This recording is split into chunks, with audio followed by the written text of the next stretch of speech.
how to connect Gmail to ChatGPT using Rube. So, step 1, log in your account or sign up if you don't have one.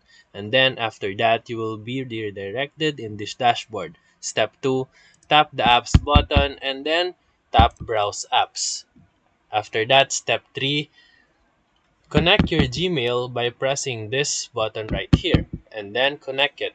After that, step 5 or step 4, you can go to install Rube and then choose the custom GPT and visit this one.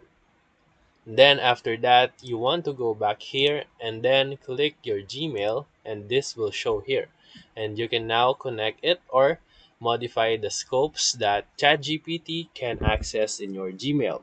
And then after that, you can now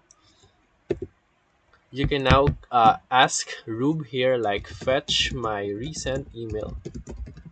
And that's it. So if this video helped you, make sure to like and subscribe. Thank you for watching.